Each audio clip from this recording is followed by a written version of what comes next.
आइए जानते हैं कि छठ पर्व के निहितार्थ क्या हैं, इसका आध्यात्मिक पक्ष क्या है और छठी मैया वस्तुतः हैं कौन?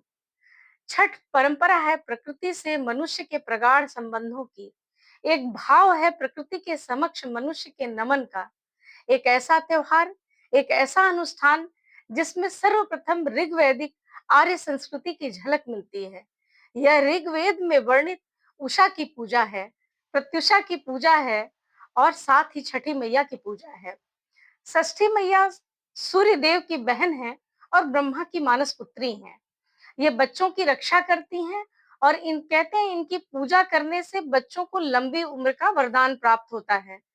इसीलिए नवरात्रि के समय षष्ठी के दिन बहुत ही धूमधाम के संग षष्ठी मैया की पूजा होती है कात्यायनी माता के रूप में। कहते हैं जब प्रभु श्री राम व माता सीता रावण वध करने के पश्चात अयोध्या लौटे तो ब्रह्म हत्या के पाप से मुक्त होने के लिए ऋषि मुनियों के आदेश पर राजसूय यज्ञ का आयोजन किया। वहीं मुद्गल ऋषि ने माता सीता को कार्तिक मास के शुक्ल पक्ष की षष्ठी के दिन सूर्योपासना का आदेश दिया।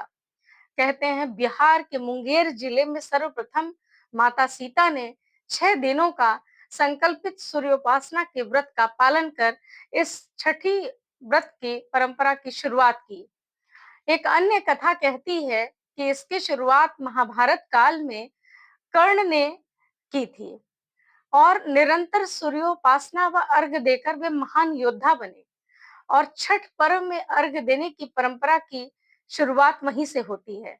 छठ पूजा का उल्लेख महाभारत काल में तब होता है जब पांडव जुए में सारा राजपाट हार जाते हैं और जंगल में भटक रहे होते हैं। कहते हैं उस समय उनकी पत्नी द्रौपदी ने इस व्रत का अनुष्ठान कर उनकी संपूर्ण मनोकामनाओं को पूरा किया। एक अन्य पौराणिक कथा कहती है कि राजा प्रियंवद व उनकी पत्नी मालिनी अनेकों उपाय करने पर भी जब संतान की प्राप्ति करने में सफल नहीं हुए तो महर्षि कश्यप ने से उन्होंने पुत्र प्राप्ति के लिए सहायता मांगी, जिसके पश्चात महर्षि कश्यप ने पुत्रेष्ट यज्ञ का आयोजन किया, जिससे राजा प्रियंवद के यहाँ एक पुत्र का जन्म हुआ। लेकिन पुत्र के जन्म के साथ ही मृत पैदा हुआ, जिससे राजा के राज परिवार सहित संपूर्ण प्रजा के बीच शोक की लहर दौड़ गई। कहते हैं कि राजा इतने शोकाकुल हो उठे कि अपने प्राण त्यागने के लिए उद्यत हो उठे। उसी समय ब्रह्मा जी की पुत्री माता षष्ठी प्रकट हुई और राजा के पुत्र को जीवन दान दिया। तभी से राजा ने अपने राज्य में छठ पर्व को धूमधाम से आयोजित करना शुरू किया।